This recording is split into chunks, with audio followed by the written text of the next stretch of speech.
Did you know that manufacturing is the largest employment sector in Wayne County, offering some of the highest paying job opportunities, and that production laborers that require qualifications in the skilled trade are among the highest in demand today?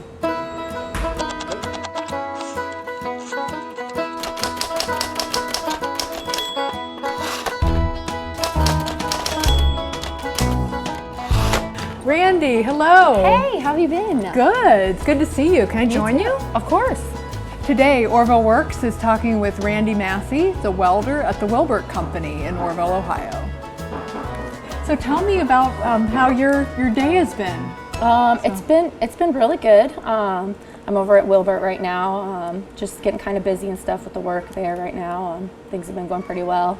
So, well, tell me what exactly you do. You've got a pretty exciting career. I've been at Will Burt now for 2 years, and I went into the welding field about 4 years ago. I had kind of just been bouncing around doing a variety of different things. I had been in STNA for a little while. I had been in the food business for a little bit, did a little bit of customer service, and then I decided that I wanted to try out the welding field. I thought it was important to learn a trade, and I wanted to I didn't want to go to school for a really long time, but I wanted to be able to, make decent money. So, sure. So that's kind of, I just woke up one day and said, I'm going to go to school to weld. So where did you go to school for welding? I took the adult education program out at the Career Center right there in Smithville. Okay. So that was in 2012. So it was just a one-year program? Yep, just a one-year program. I took the full-time program out there, and I think it started just like a normal school year at August to, when you graduate in the, in the spring. And I started out at Artiflex in Worcester because that's where I live.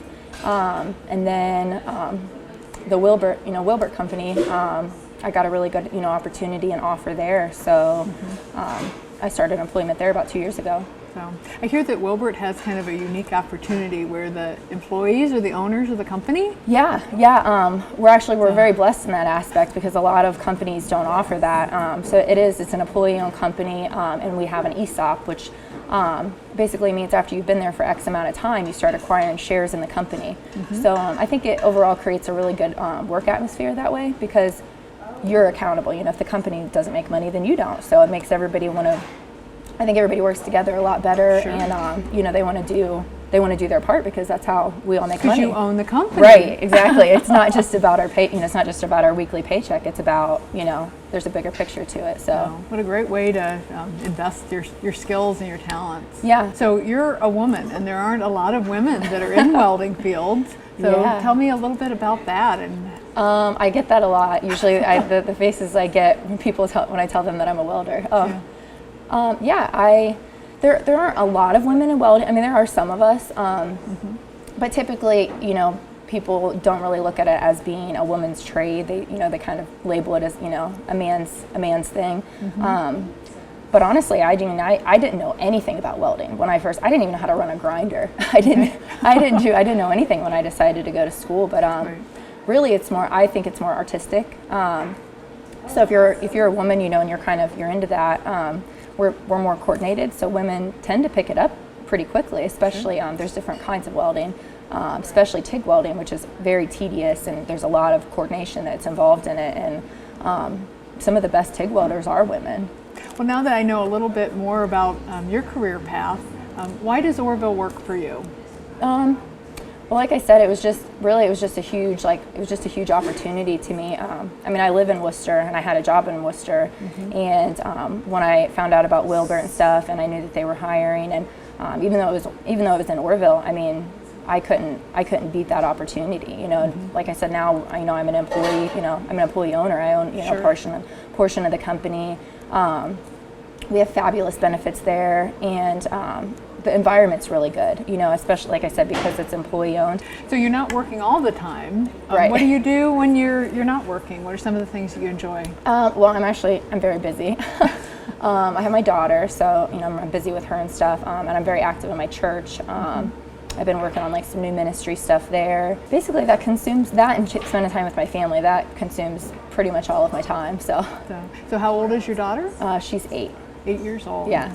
So, is she involved in some sports or extracurricular type things? Or? Well, she's very active. They have a Kids Crusaders Club in our church, so she's in that club, and they do a lot of things with them. She wants to get back into gymnastics, so we're getting ready to start doing that again. So what kind of advice would you give to a young woman that was looking at going into a skilled trade?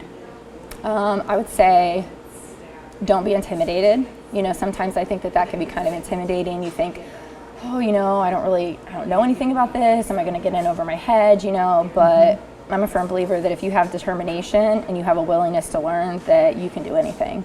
So, I mean, like I said, I had never even ran a grinder before. I didn't know the first thing about welding the first time I went to class, but I wanted to learn. You know, I had a willingness to learn. I was very open. I absorbed every bit of information I could. So, I mean, any woman that's thinking about going into a skilled trade, I think is great, just because we need skilled people in today's world. There's a lot of skilled jobs that are available, and that's something you can take with you anywhere. You know, whether you're here in Orrville or whether you're in Worcester or whether you move out of state, you know, that's something that you're always going to have. It's something, you know, you learn that, you'll take it with you wherever you go.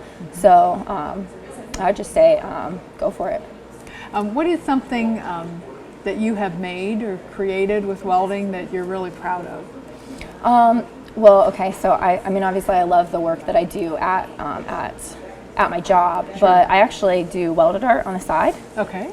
So I've done some boot racks, and I've done some different decorative pieces.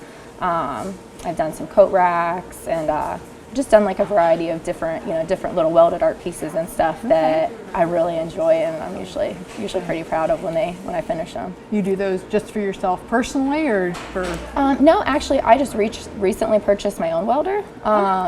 So I don't have that one hooked up yet. I'm getting ready to run the wiring, but then I'm going to really start putting in a lot of extra time doing that, because I want to start selling the stuff on the side. Okay. And I've made it for friends and things like that before and stuff. But it's definitely something I really enjoy, because, like I said, welding's kind of like an art, anyways. Right. So when you combine the two together, it gets fun. Yeah. Well, I'd love to see some of your pieces sometime. That sounds like very exciting. Yeah. Thank you. Yeah, that's great. Okay, that wraps up our time today for Orrville Works. We'll look forward to seeing you next time.